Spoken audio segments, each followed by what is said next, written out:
Mic check. It not on. These mics time out.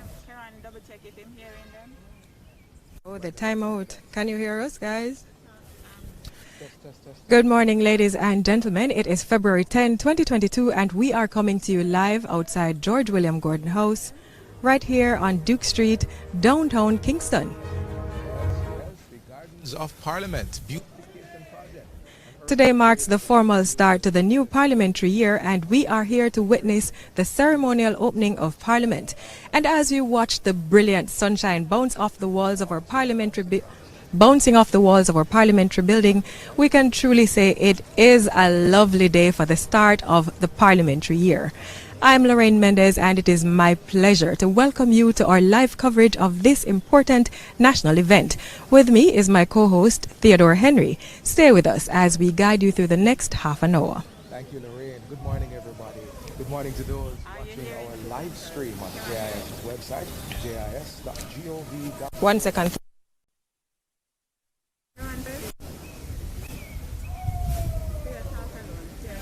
jis.gov.jm, those who are watching the stream on our social media pages, all our social media pages, and of course those who have joined the stream from your television station of choice.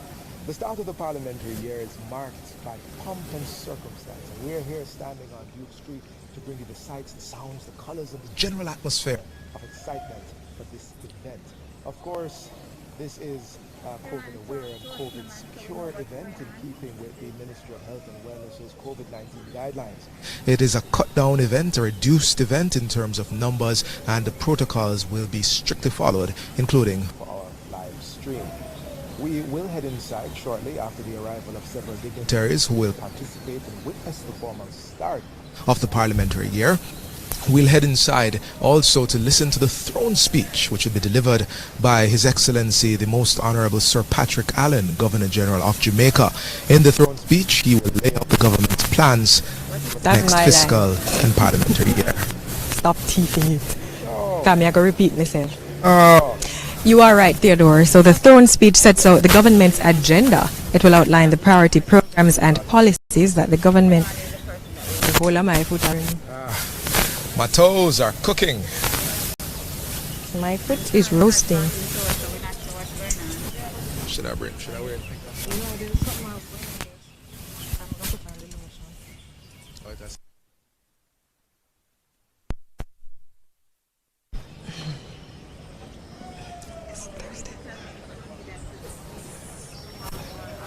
Your mic still on?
Good morning, ladies and gentlemen. It is Thursday, February 10, 2022, and we are coming to you live outside George William Gordon House on Duke Street in downtown Kingston.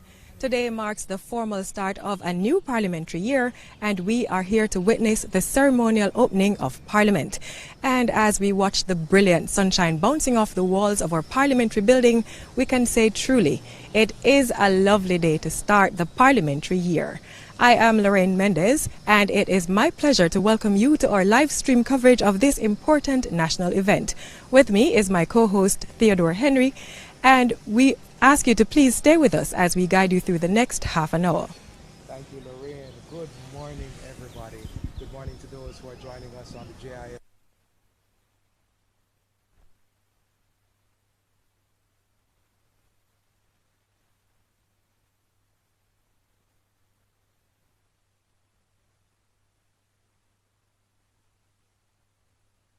Starts the year of Parliament, or fiscal year.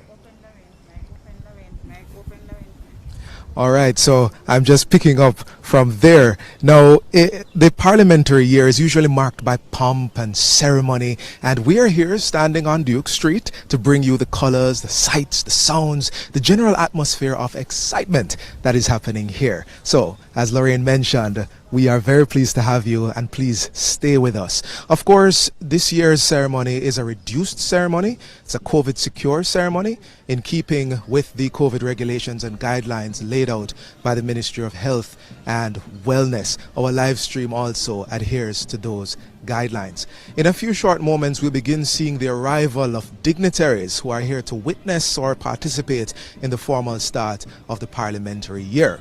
We also expect to hear the government's plans for the next parliamentary year, the fiscal year, and that will be done by the most excellent, Governor General, His Excellency, the Most Honorable Sir Patrick Allen, in his throne speech, Lorraine. That's right, Theodore. The throne speech sets out the government's agenda. It will outline the priority programs and policies that the government will pursue during the new fiscal year. And this year's theme is Building Our Jamaica. And we will hear the various ways the government will continue to do this. Viewers, it's important to note that this morning's ceremony will be followed in the afternoon by the tabling of the 2022-2023 estimates of expenditure by Minister of Finance and the Public Service, Dr. Nigel Clark. The estimates will, of course, provide details of the amount the government intends to spend on recurrent business and capital projects. These will include funding for education, health, national and social security, or roads, and many other areas. Yes, that is an excellent point, Lorraine. And we really hope that you will tune in this afternoon to hear how your money is being spent over the next fiscal year. In the meantime, we are reminding you that this year's ceremonial opening of Parliament, as I said earlier, is happening against the backdrop of a global pandemic. Members of the public have once again been asked, like last year, to stay away and enjoy the ceremony on their devices, as most of you already are. Measures have also been taken to reduce the number of parliamentarians and dignitaries who will be attending the ceremony. In fact, the Honorable Edmund Bartlett, the Minister of Tourism and the leader of government business, at the last meeting of the House of Representatives for the just concluded parliamentary year, reminded the public of the necessity of the restrictions. Thanks for the reminder, Theo. We understand that the guest list has been significantly chopped due to the limited seating inside Gordon House. We are, however, expecting to see some specially invited guests, including Mrs. Sandra Golding, wife of Leader of the Opposition, Mark Golding, Mrs. Rose Tavares Finson, who is married to President of the Senate, Tom Tavares Finson, Mr. Sherbert Filbert, husband to House Speaker Marissa Dalrymple Filbert. We're also expecting to see His Excellency Luis del Salar Dorrego, Ambassador of the Argentine Republic of Jamaica, representing the Diplomatic Corps. Indeed, indeed.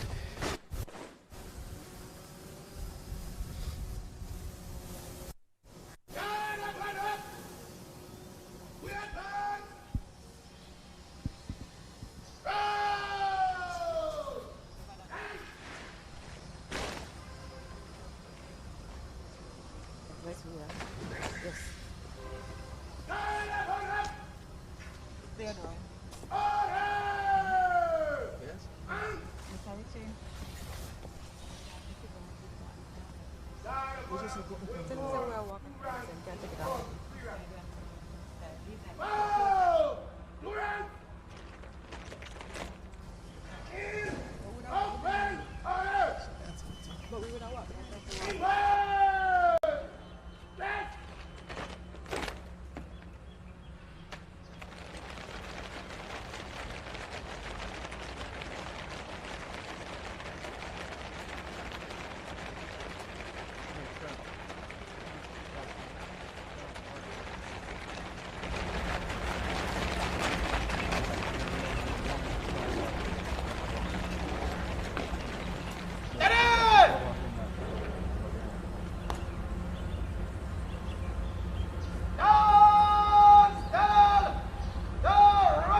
Right now, we are looking at the Guard of Honor, which is formed.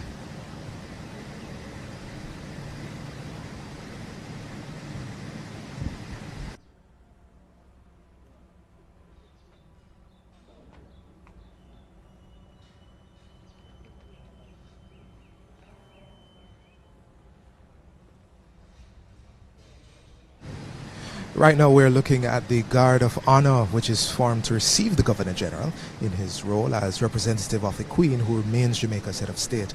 The Queen, of course, is celebrating her Platinum Jubilee this year.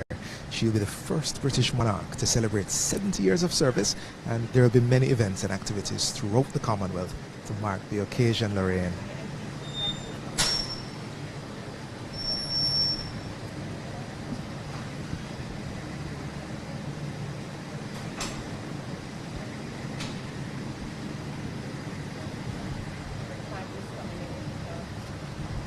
All right, we're seeing coming down Duke Street, the party representing the active members of government.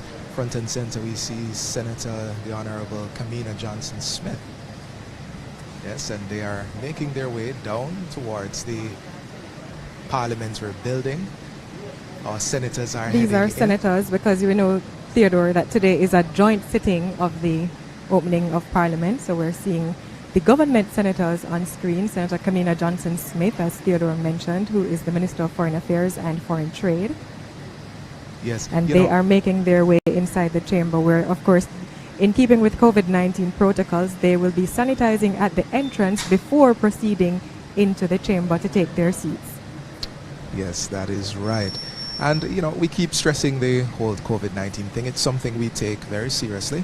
The parties all around, from the Guard of Honor to the persons coming into the parliamentary building, it's smaller than usual, keeping that in mind.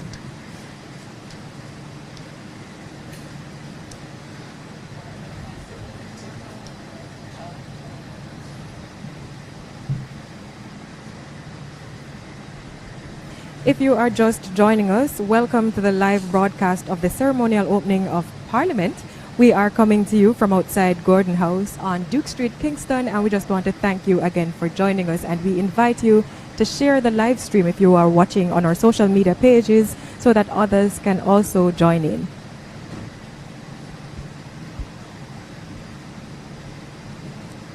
President of the Senate, Tom Tavares Finson, and his wife, Mrs. Rose Tavares Finson, are now making their way inside the chamber. Of course, they're stopping to take some photographs first. As you notice, we don't have a lot of persons gathered at the end of the streets. That's a big part of this tradition. But as we mentioned before, Pandemic has things other have to plans. change. That's right. Things have to change.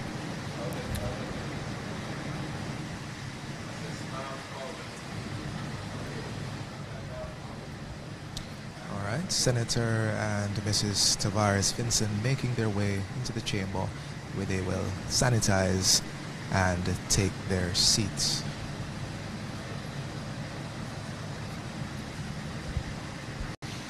We mentioned a bit of tradition. We mentioned a bit of about tradition, Lorraine. Yes. And the size. If you've been watching the ceremonial opening of Parliament, you'd realize that the Guard of Honor is smaller this year. But we've spent a lot of time talking about COVID already. We want to discuss a bit more about the traditions that govern the Guard of Honor and everything that we see happening here this morning. The roots of the opening ceremony of Parliament, as we know it, the ceremonial opening of Parliament, can be found in the 1962 parliamentary sitting that marked the birth of independent Jamaica. Now, back then, it was Her Royal Highness Princess Margaret, representing Her Majesty Queen Elizabeth II, who delivered independent Jamaica's first throne speech. It's certainly a rich tradition. Right now, we are looking at the streetliners of the JDF. They have already marched into position, and we continue to await the arrival of other dignitaries. Theodore, anticipation is high as we get closer to the official start of the ceremonial opening of Parliament. Now, you mentioned the Guard of Honor. There is a difference or a change this year compared to previous years. This morning, the Guard of Honor is being formed by the Jamaica Regiment, which is the infantry brigade of the Jamaica Defense Force, and the Jamaica Regiment comprises members from 1JR, 2JR, 4JR, and the Combat Support Battalion. You will also see the colors, or what looks like flags. They're right there on your screen. Yes. There is the one that resembles the Jamaican flag, that is the Queen's color, and then there is the Jamaica Regiment's color. This is new. It was unveiled November last year. So, a color, Laurie. Yes. You said colors and you said flags. And Right. I just want to dig into that a little bit. A color is the official ceremonial flag of a military unit. So it's not a national flag like we're used to. The color that resembles the Jamaican flag that you mentioned is in fact known as the Queen's color, symbolizing the monarch as Jamaica's head of state.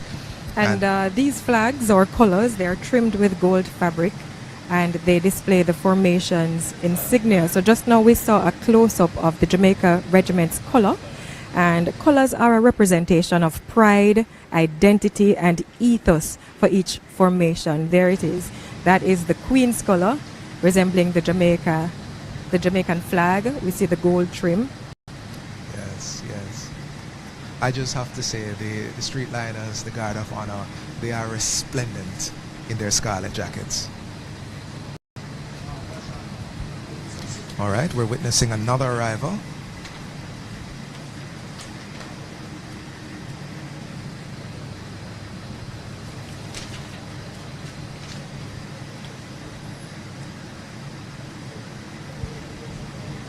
Ah,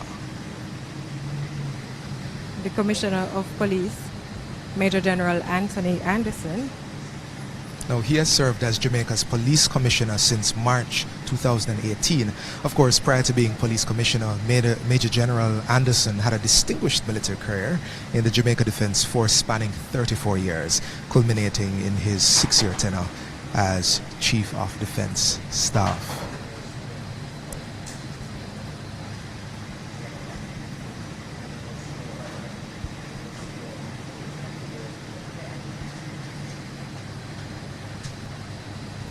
So, following the police commissioner's arrival, we expect the arrival of the Chief of Defence Staff, Rear Admiral Antoinette Weems Gorman. So, When that's she the next. arrives, she will head straight to the saluting dais, where she will receive a sword. She will glance over and have a quick look at her to ensure everything is in place and ready to receive the Governor General. Her troops, Lorraine. Yes. Tell me her a bit more troops. about that. Yes, Theodore. So Antoinette Weems Gorman she was officially appointed to the position of Chief of Defence Staff on January 20, 2022. And she is only the second woman in history to command a national military. And she also has the distinction of being the only current female military chief. She's indeed a phenomenal leader, Theodore, well as head of the Jamaica Defence Force. Absolutely. A bit of her backstory. She's a career officer with the JDF whose 29 years of service has been characterized by groundbreaking achievements, exceptional command, and an indomitable spirit. Lorraine, you mentioned that she is the first in history. Well, let's bring it home. She's the first woman to serve as Chief of Defence Staff for the JDF as well. So a lot of firsts happening here. And I believe we are seeing the arrival right now.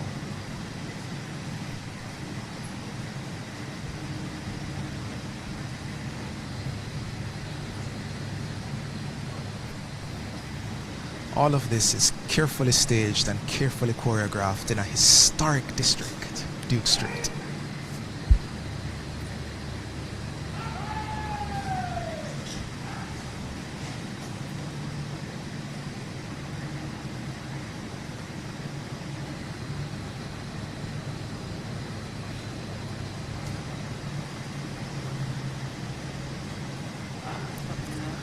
The Chief of the Defence Staff has arrived, and just to remind you, she's now heading to the saluting dais, where she will receive the sword salute. and do a brief inspection. Yes, Of her just troops. ensure that everything is in place. And Theodore, I really feel a sense of pride knowing that Jamaica, our little island, has the only current female military chief in the world. That's right. We invite you to take in the spectacle. This is a bit of Jamaican tradition and history which we don't see as often as we would like. It's very interesting to see all that has been laid out and what it all means. Rear Admiral Weems Gorman has 29 years of service in the Jamaica Defence Force, as you mentioned, Theodore. In January 2020, she assumed the post of Force Executive Officer with the responsibility to provide strategic guidance to the force in support of the transformational vision of the then Chief of Defence Staff. As the Force Executive Officer, she formulated and directed force policies whilst coordinating all the staff branches responsible for the daily operation of the JDF. And she served the JDF distinguishably in several capacities. Her excellence in service and management resulted in her becoming first and only woman to attain a flag rank. Her aptitude to embrace efficiency and break barriers was also evidenced in her roles as Brigade Commander, Maritime Air and Cyber Command, that's 2018-19, and Commanding Officer of the Coast Guard from 2013-2018. Yes, yes. We're seeing a ripple coming down the street. The streetliners, the JDF regiment, has taken and assumed a position. And coming down the street, we see officers mounted on horseback.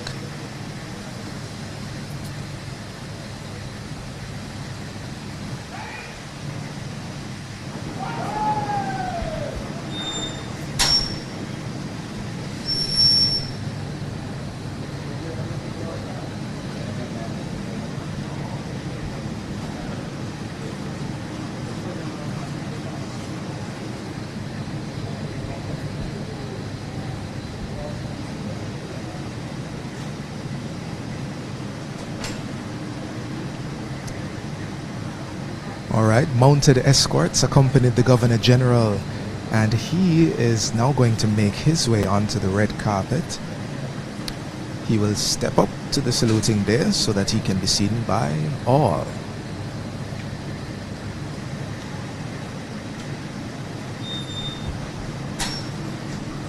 The Governor General will receive the royal salute.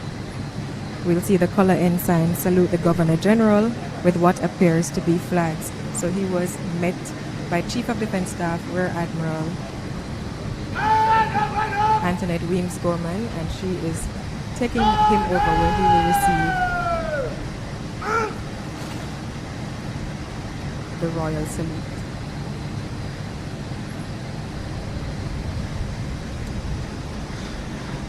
As he makes his way down the red carpet, just a bit of information. Under the Jamaican Constitution, the Parliament of Jamaica consists of Her Majesty the Queen, the Senate, and the House of Representatives. In the absence of the Queen herself, Her Majesty's representative in Jamaica is the Governor General.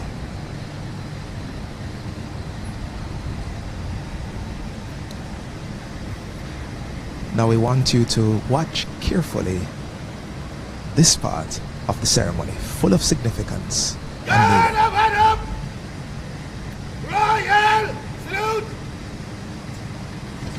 Present! Out!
And there you have it. The Governor General has just received the royal salute. The color ensigns salute the Governor General with what appears to be flags, but in fact they are called colors.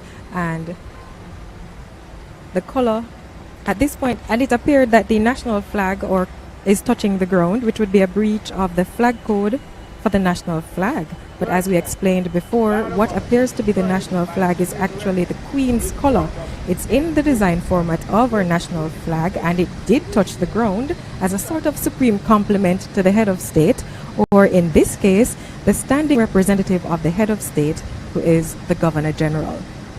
Yes, they really are looking very magnificent in their scarlet tunics. Now, if you look closely, you'll realize that the guards of honor are placed in a specific formation. We've been seeing that all morning.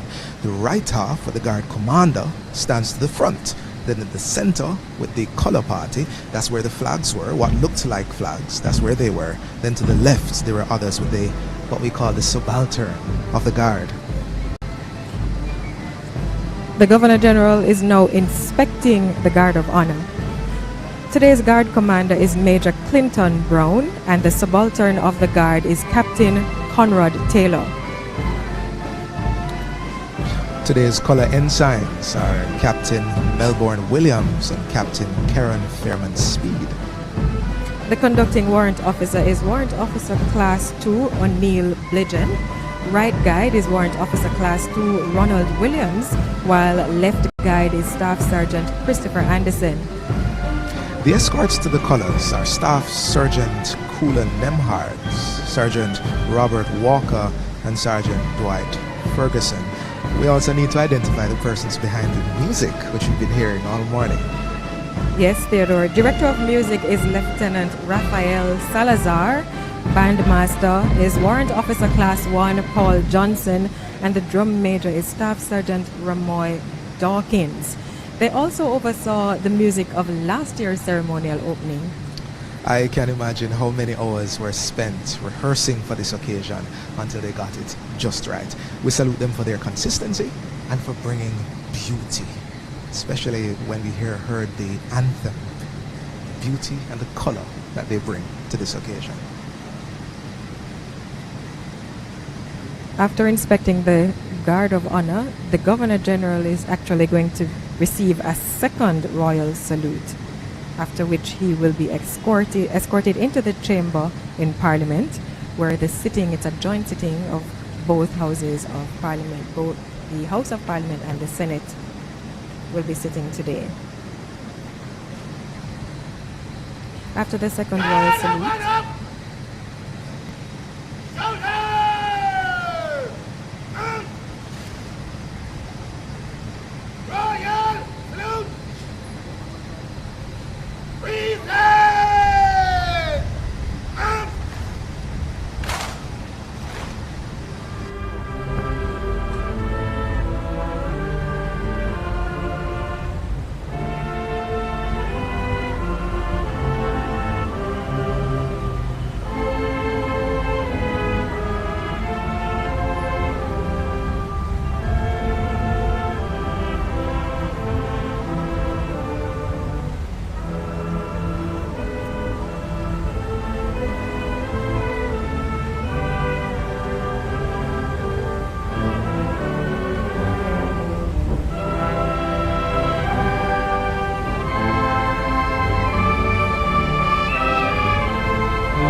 Jamaica, land we love.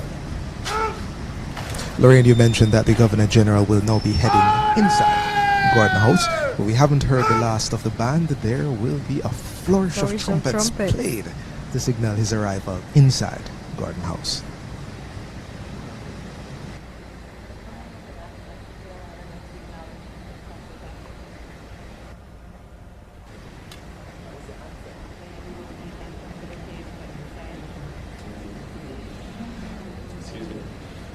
Okay, police officers can go where you want.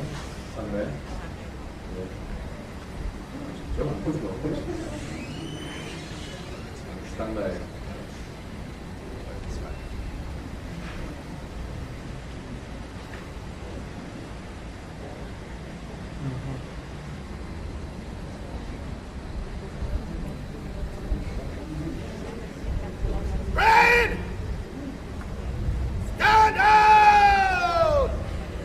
the Prime Minister, accompanied by members of Parliament, are making their way.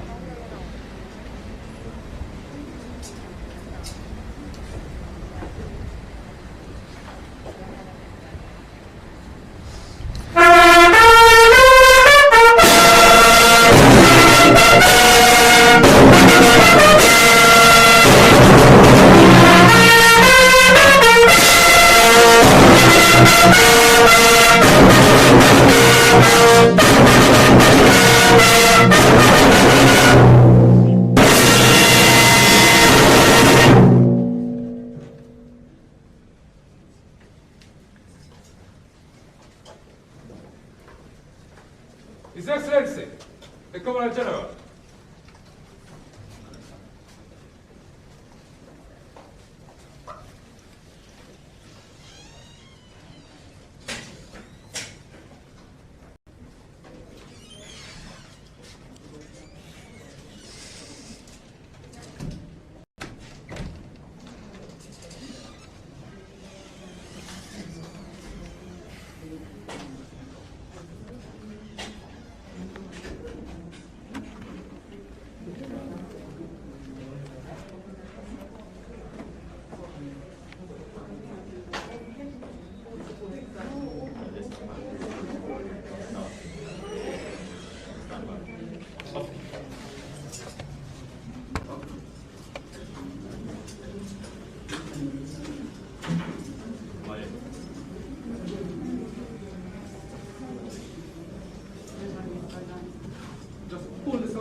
Leaders of nations are appointed to exercise authority according to your wisdom and justice, so that laws are enacted and judgments are decreed to be rightly administered without prejudice or favor. Therefore, Almighty and eternal God, give courage, strength, and grace to the members of both houses of Parliament, that according to their sworn commitment, they will act to build for Jamaica a nation based on good order, justice, and peace. Therefore, grant your spirit of counsel and fortitude to our Governor General, His Excellency, Most Honorable Sir Patrick Allen, our Prime Minister, Most Honorable Andrew Holness, the Leader of the Opposition, Mr. Mark Golding, and the President of the Senate, Honorable Thomas Tavares Finson. These leaders exercise stewardship by presiding and directing the order of business in collaboration with the men and women who meet in the Parliament to present, deliberate, and conclude on matters related to the governance of our nation. May they together seek, rely, and have confidence that inspiration from your holy and divine wisdom, when sought with sincerity, will be theirs to guide them. Lord, the support staff of this Parliament are notable, indispensable facilitators of the proceeding and business conducted in the Houses of Parliament. Grant them the energy, foresight, and devotion to duty that will enable accurate and smooth conduct of proceedings. For our judiciary and the legal fraternity, grant insight for the interpretation and application of laws passed by this Parliament in accord with the Constitution and rights of our citizens. For our security forces, protect them from all danger, and may they serve and protect and act with loyalty in service of the people of our nation. Your mercies and blessings we implore, O Lord, so that Jamaica, under God, will increase in beauty, fellowship, and prosperity, and play her part in the advancement of the whole human race. Amen. Please be seated.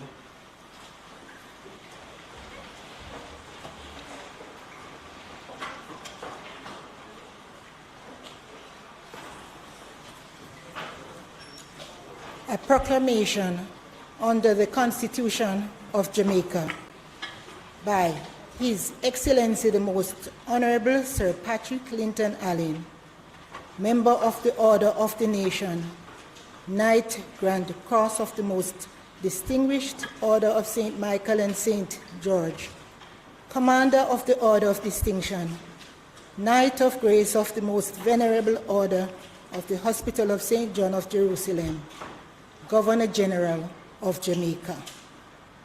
Whereas it is provided by subsection 1 of section 63 of the Constitution of Jamaica that each session of Parliament of Jamaica shall be held at such place and shall commence at such time as the Governor General may by proclamation appoint. And whereas it is expedient that a session of the Parliament of Jamaica should be held at such place and commence at such time as shall hereinafter appear.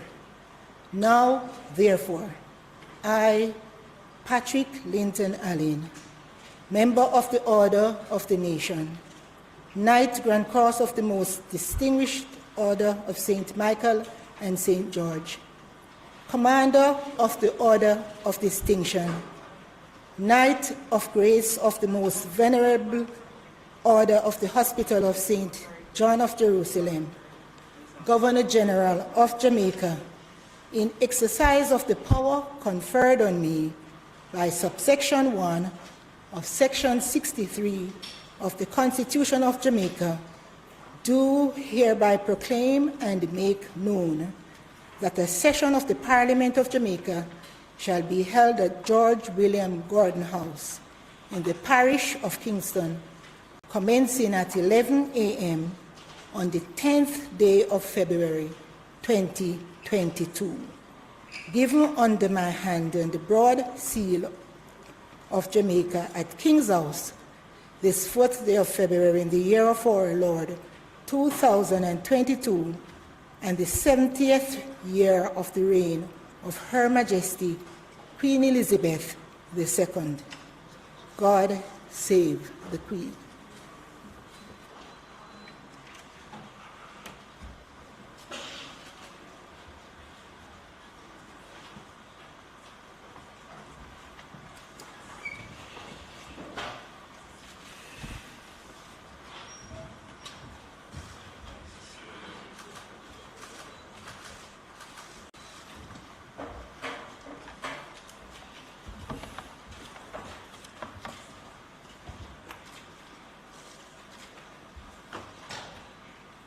Mr. President and members of the Senate, Madam Speaker, and members of the House of Representatives, I am pleased to present the throne speech representing my government's plans and programs for the 22-23 parliamentary year. Under the theme, Building Our Jamaica, Peace, Opportunity, and Prosperity.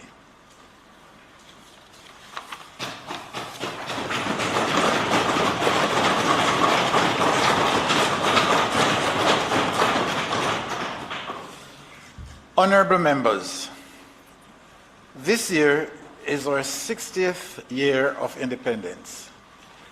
As we celebrate, Let us honor the contributions and heroic sacrifices of those who laid the foundation on which we continue to build. Our 60 years of political independence have had many challenges, but Jamaica remains a strong, resilient, democratic, and free nation with huge potential and opportunities to build our peace and prosperity.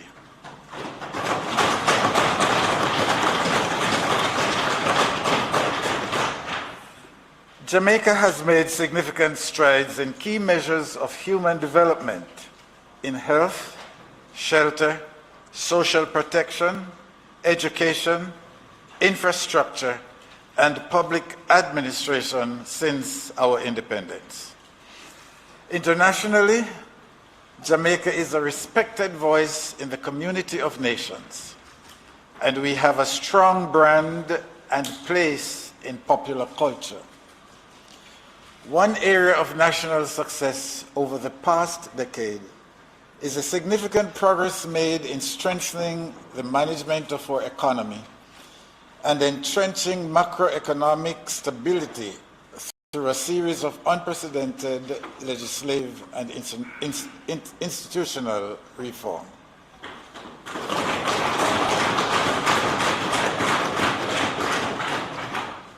Our ability to withstand the COVID-19 pandemic, the worst global health economic crisis in 100 years, is the most tangible evidence of Jamaica's resilience and how far we have come in our quest for economic independence.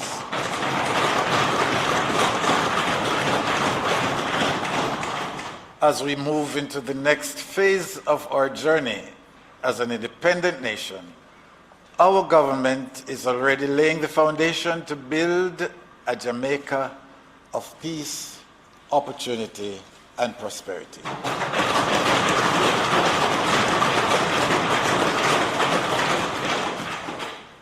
Honorable members, the recovery effort from the pandemic will take all hands on deck. The government will lead the engagement of all its critical partners to craft a new social partnership for strong recovery and sustainable development. The COVID-19 pandemic has highlighted the critical importance of establishing the unique identity of each citizen to provide efficient, timely, and targeted services by the government. With the passage of the National Identification and Registration Act, the implementation of the National Identification System, NIDS, is now fully underway.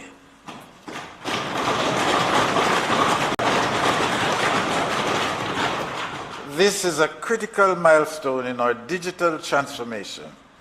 In this, our 60th year, we will pass the associated regulations for the Act and issue our first national identification card.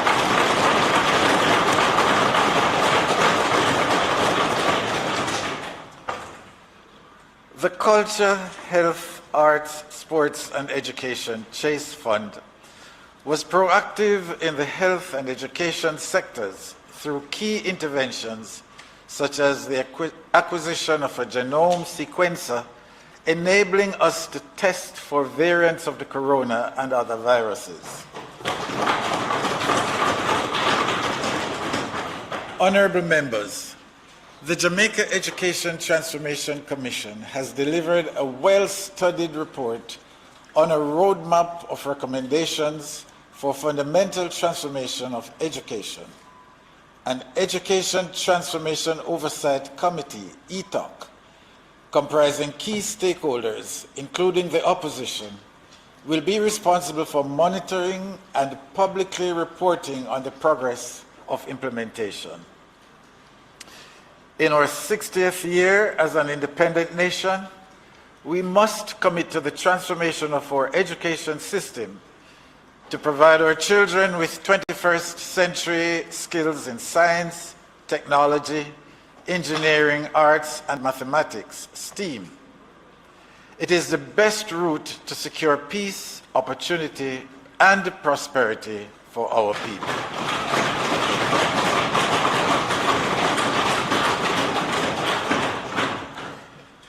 Last month saw the switching on of the first digital television transmitter in Jamaica using the ATSC 3.0 standard, making Jamaica the third country in the world to adopt this standard.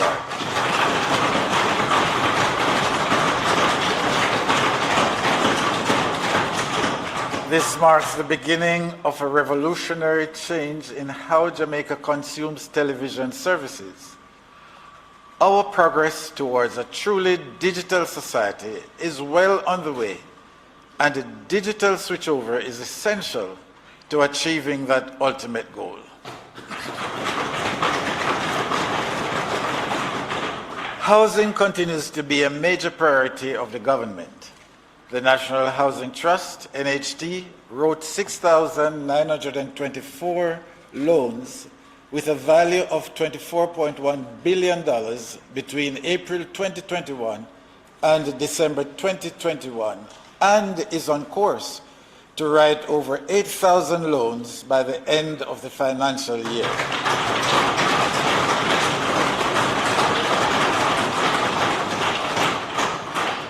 The NHT currently has 12,019 housing solutions under construction, in addition to 24,500 housing solutions in planning across the island.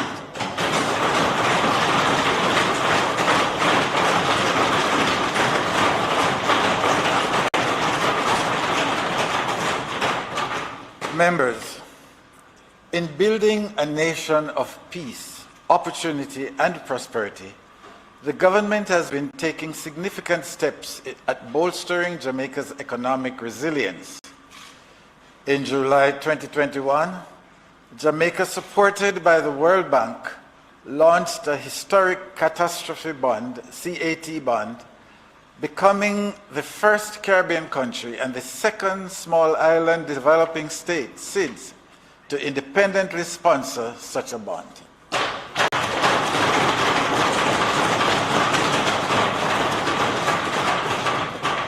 The instrument provides financial protection of up to US $185 million against losses from named storms for 3 Atlantic tropical cyclone seasons, ending in December 2023.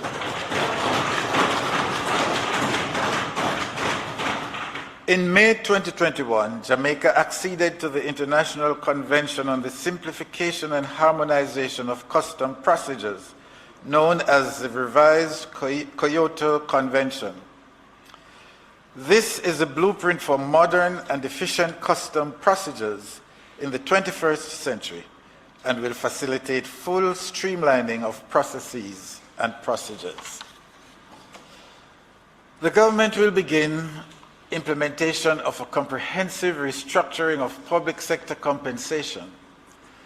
This will simplify the current complicated 325 salary scales and eliminate most of the 185 allowances, so that in most cases compensation will consist of a salary payment only, while ensuring that no one is worse off.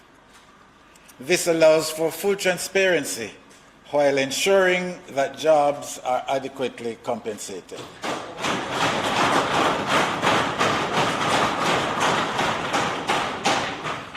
The Bank of Jamaica will roll out our own digital Jamaican dollar in 2022 after a successful pilot program during 2021.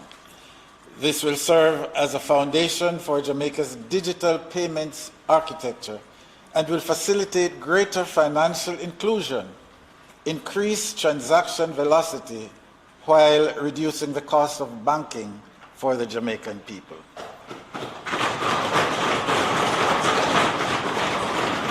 This is a big step in building a nation of peace, opportunity, and prosperity.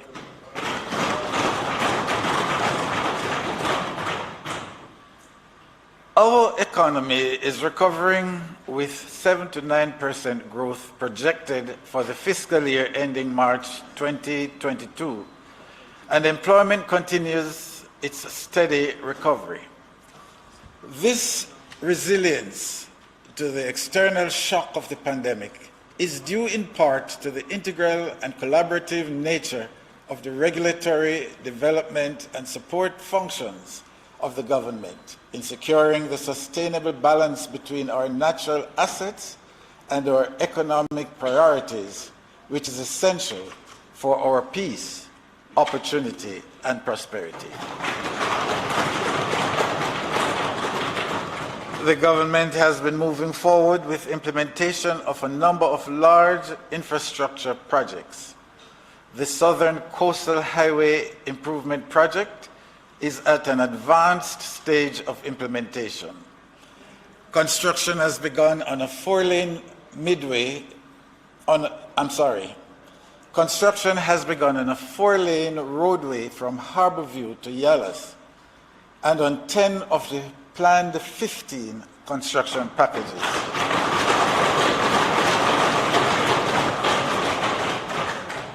Master planning and design for the Morant Bay Urban Center have been completed and loan financing secured. This integrated town center and commercial complex, along with the highway improvements, will be a game changer for the people of St. Thomas.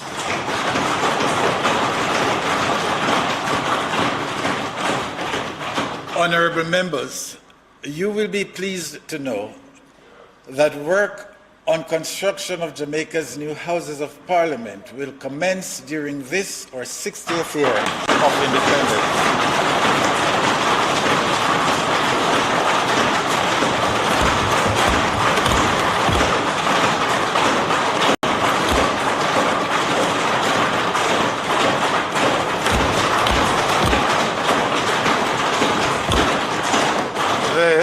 The 20,000 square foot Kingston Logistic Park, located on lands contiguous to the Kingston Container Terminal, has been completed. This is part of the government's overall plan to establish Jamaica as a global logistic hub.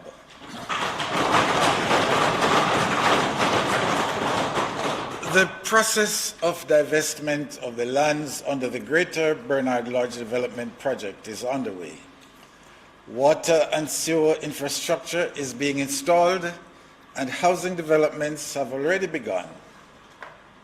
The intention is to create a sustainable integrated township that is vibrant and resilient and provides opportunity for affordable housing, modern living, and access to jobs and amenities.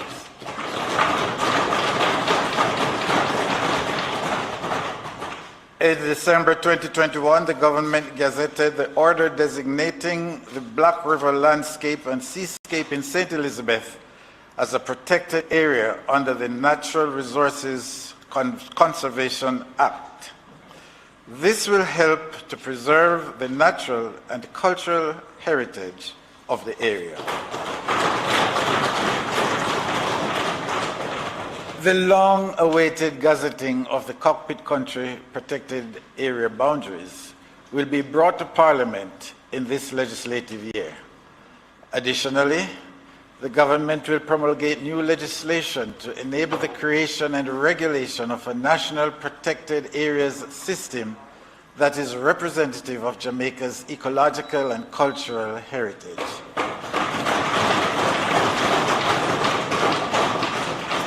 The legislation will include harmonized provisions for management of private lands in protected areas under a new comprehensive statute. In building a nation of peace, opportunity, and prosperity, the security of our citizens is of paramount importance. The government is significantly expanding capacity of the Jamaica Constabulary Force, the JCF, by increasing the intake, training, and development of personnel from the current average of approximately 500 to 1,500 annually.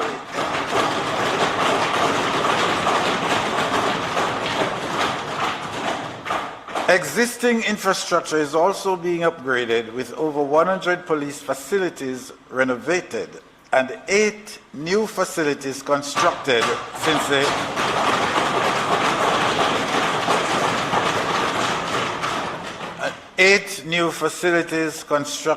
since the commencement of Project Rock, that is, rebuild, overhaul, and construct.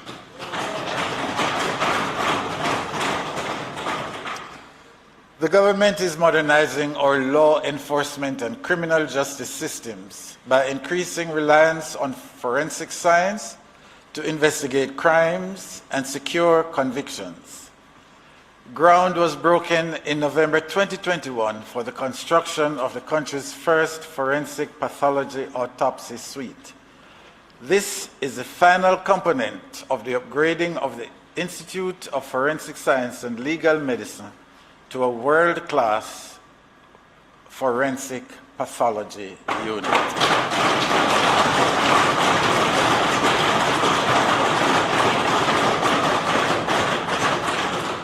The new electronic traffic ticket management systems, TTMS, will enhance public order and safety by ensuring that tickets and related information will be accurate and readily available to support the efficient enforcement of fines and penalties. The strategic investments that have been made in the security infrastructure of the country have had a significant impact on major crimes. Overall, the incidence of major crimes declined by 51% from 10,711 in 2011 to 5,222 in 2021. However, our homicide rate remains unacceptably high, and gunmen and gangs continue to threaten our peace and safety. In addition to other strategies to combat crime and violence, the government has rolled out a targeted Operation Get Every Legal Gun. It includes, but is not limited to, special operations by the security forces and a reward system. The enhanced security measures implemented by the government have shown success in 7 vulnerable communities currently that are declared as ZOSAs, or Zones of Special Operation. Cumulative incidents of murders declined by 63% and shootings declined by 77%.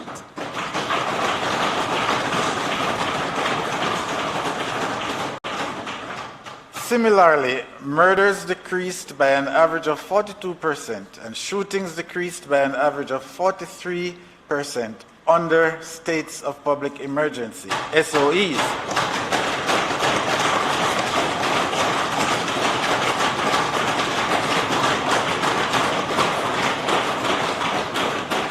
Notably, murders increased an average of 42% and shootings increased by an average of 35% after discontinuation of the SOEs.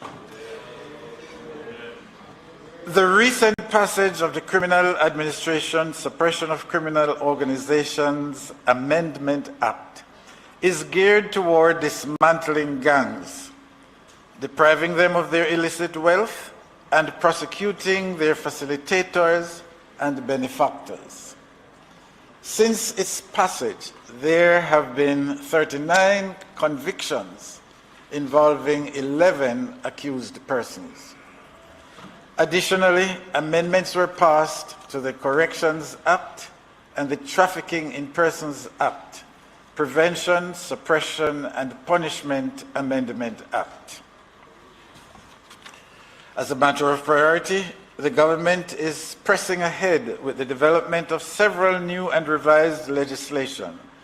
These include: 1, the Firearms Prohibition, Restriction and Regulation Bill, which will be tabled today. 2,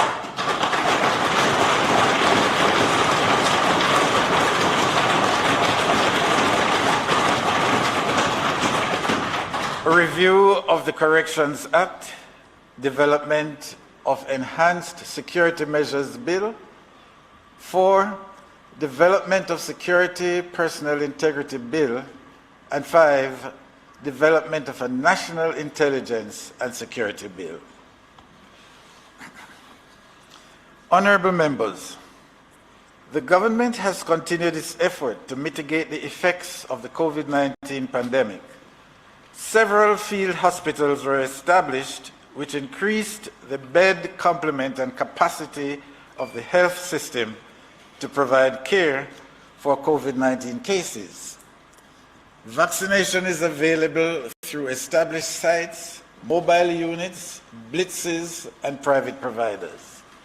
The government has continued its multi-pronged strategy to tackle non-communicable diseases, NCDs, by improving management and access to services and reducing behavioral risk factors such as tobacco use, unhealthy diets, and physical inactivity. In our 60th year of independence, the government will commence the largest healthcare infrastructure development undertaken since independence.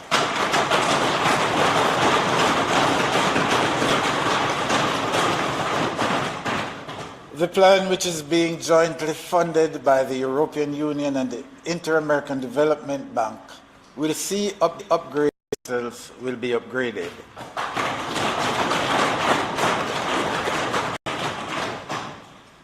The health centers to be upgraded are Greater Portmore, St. Jago Park, Old Harbor, St. Anne's Bay, Ocherius, Brownstown, Maypen East, Maypen West, Moko Health Centers, and the Chapelton Community Hospital.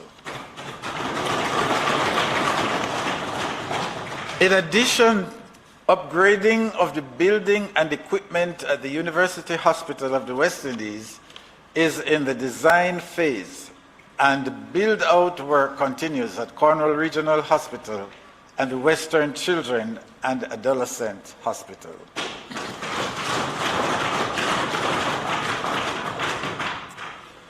Honorable members, during the last year, the pandemic continued its relentless destruction and disruption of the education sector.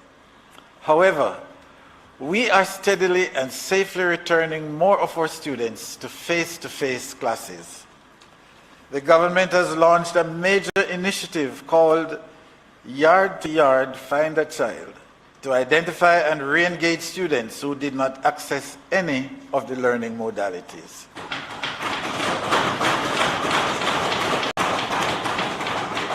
The pandemic accelerated the government's plan to provide access to technology for all students.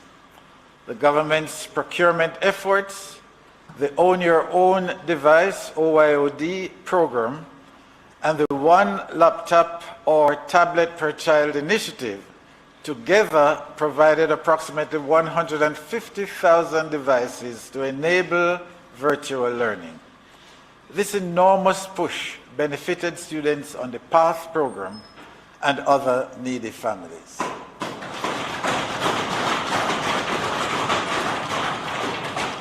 As we seek to develop creators rather than mere consumers of technology, the government has commenced a phased rollout of the coding in primary and secondary schools, starting with our teachers. The long overdue Jamaica Teaching Council bill was finally tabled in Parliament. The bill seeks to bring structure and standards to teaching. Work is also advancing on amendments to the Education Act, the Children Adoption of Amendment Bill, and the Child Care and Protection Amendment Bill.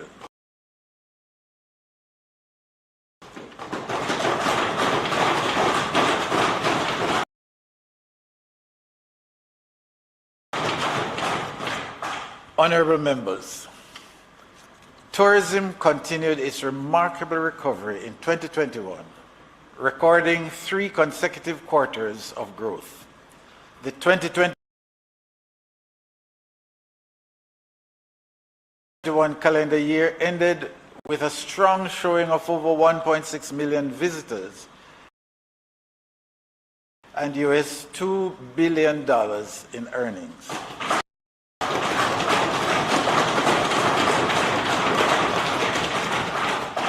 The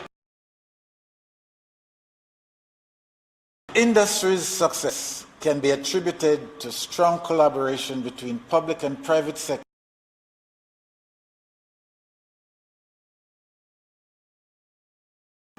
in implementing the tourism COVID-19 recovery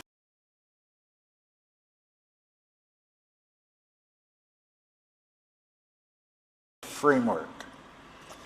A tourism vaccination task force was also established to drive vaccination of the island's 170,000 tourism workers. To date, there is an average 70% vaccination rate among tourism workers.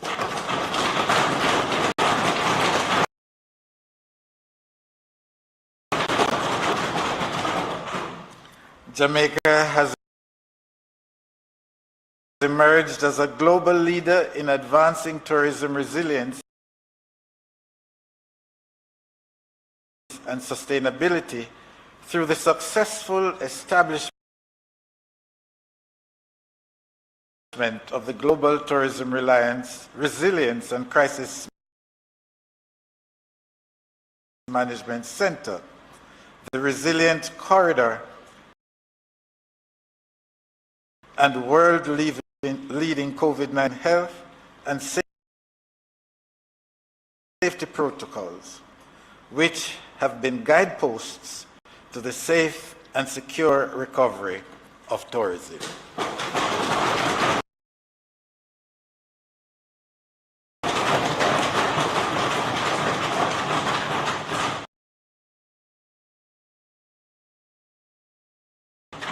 On February 17, 2022, at the World Expo in Dubai, Jamaica will, in partnership with the Global Tourism Entity, launch the first Global Tourism Resilience Day to be observed annually.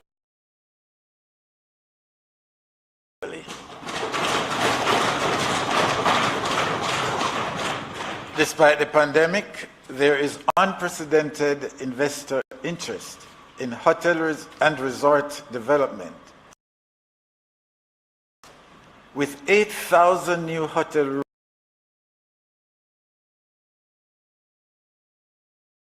rooms in varying stages of development and planning.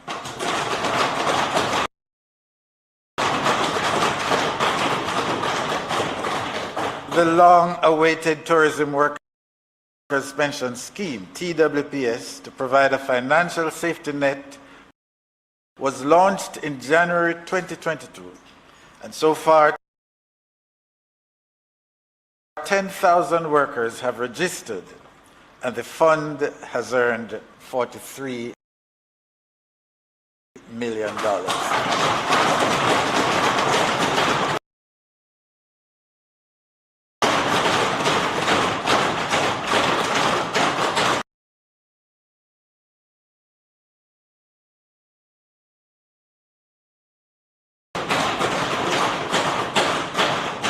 Honorable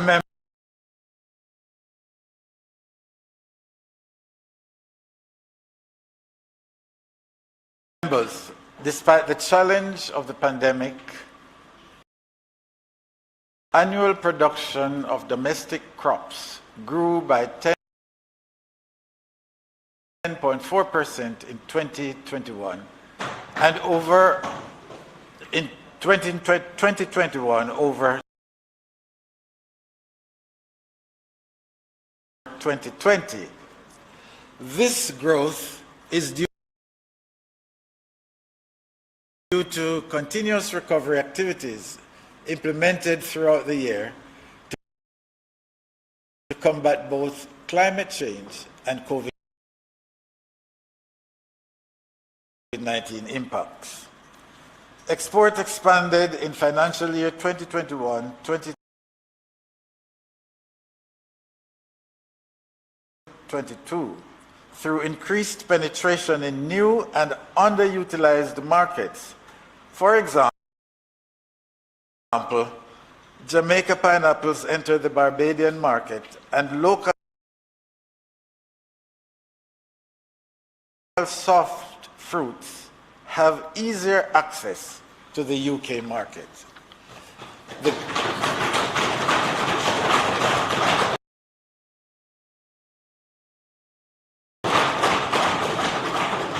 The government is committed to investing in our farmers and fisherfolk. Under the Production Incentive Program, over 19,000 farmers were impacted through training and provision of inputs. In addition,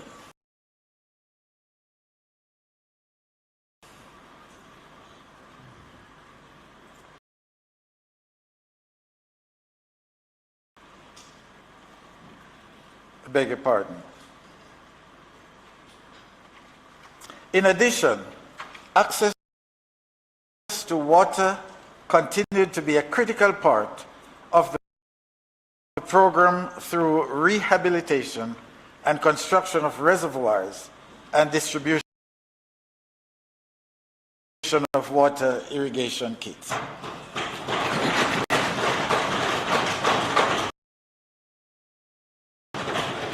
The Farm Roads Rehabilitation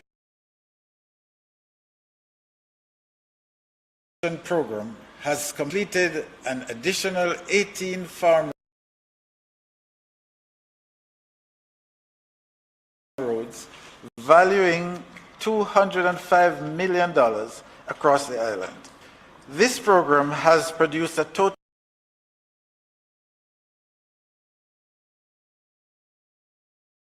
of 246 roads over 200 kilometers, impacting over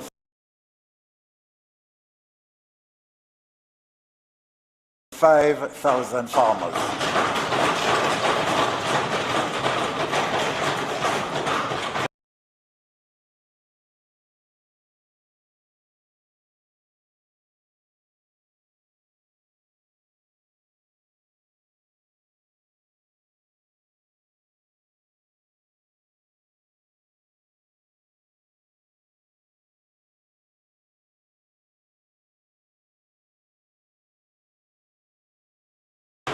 The Agro-Investment Corporation Amendment Act 2021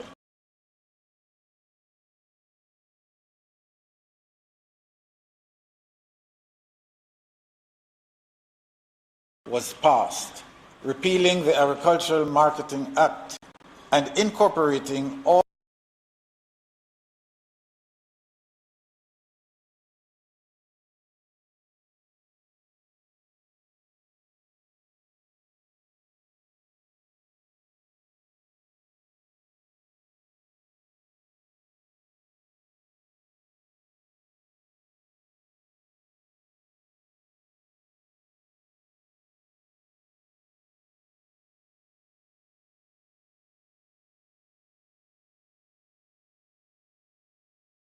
its functions under the Agro-Investment Corporation. For 2022-2023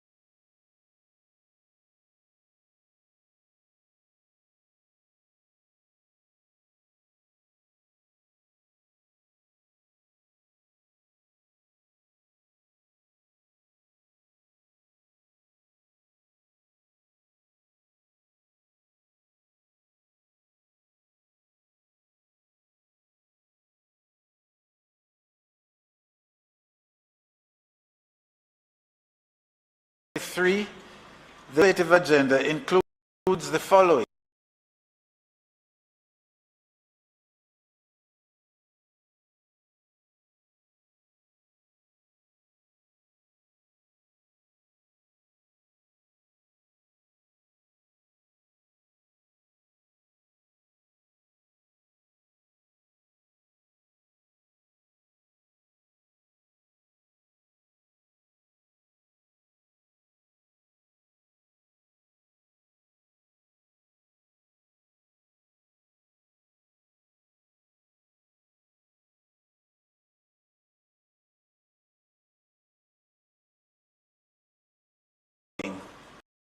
One, repeal of the plant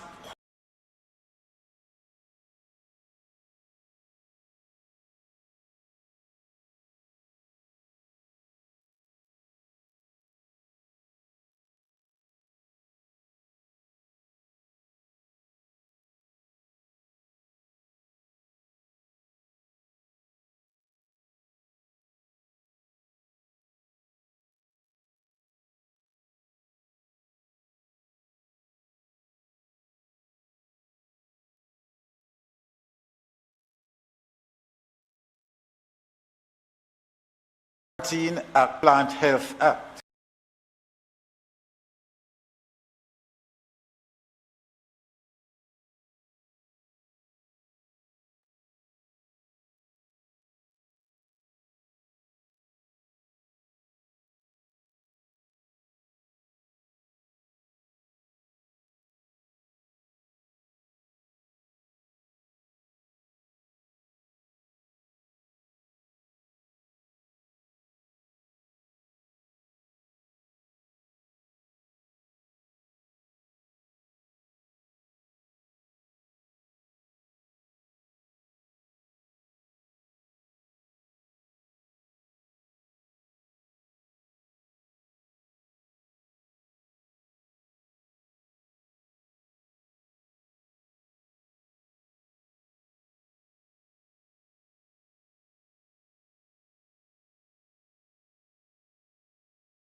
And 2, amendment to the Agricultural Produce